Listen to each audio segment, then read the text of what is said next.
যে আমলগুলোর চাইতো আল্লাহ রব্বুল আলামিনের নিকটে একটি আমল আল্লাহ তাআলার নিকটে অধিকতর গ্রহণযোগ্য।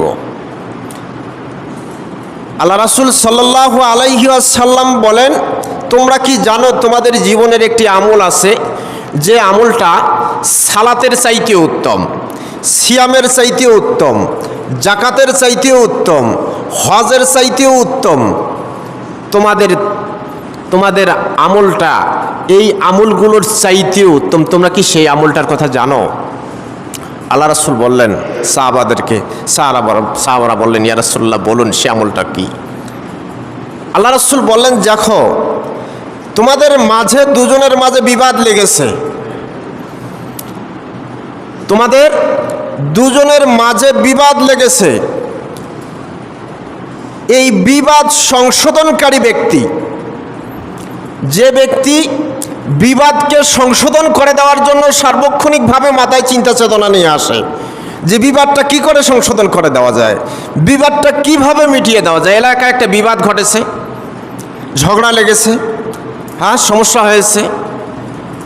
আল্লাহ রাসূল বলেন, কোনো ব্যক্তি যদি এই বিবাদটা মিটিয়ে দেয়, কোনো ব্যক্তি যদি এই বিবাদটুকু মিটিয়ে দেয়, আল্লাহ রব্বুল আলামিনের রাসূল বলেন যে এই আমলটা মানুষের সালাতের চাইতে উত্তম, সিয়ামের চাইতে উত্তম, রোজার চাইতে উত্তম, আল্লাহ রব্বুল আলামিন এই আমলগুলোর চাইতে উত্তম যা যা তার আমলনামার ভিতরে দিয়ে দেন।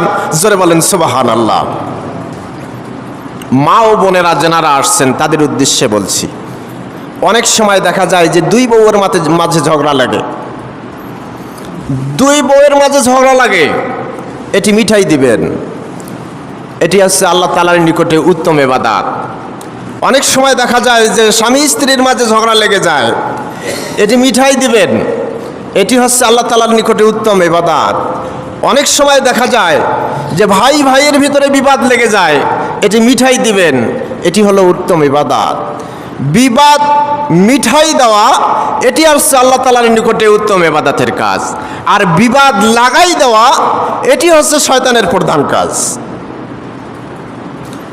বিবাদ লাগাই দেওয়া এটি হচ্ছে আপনার শয়তানের প্রধান কাজ।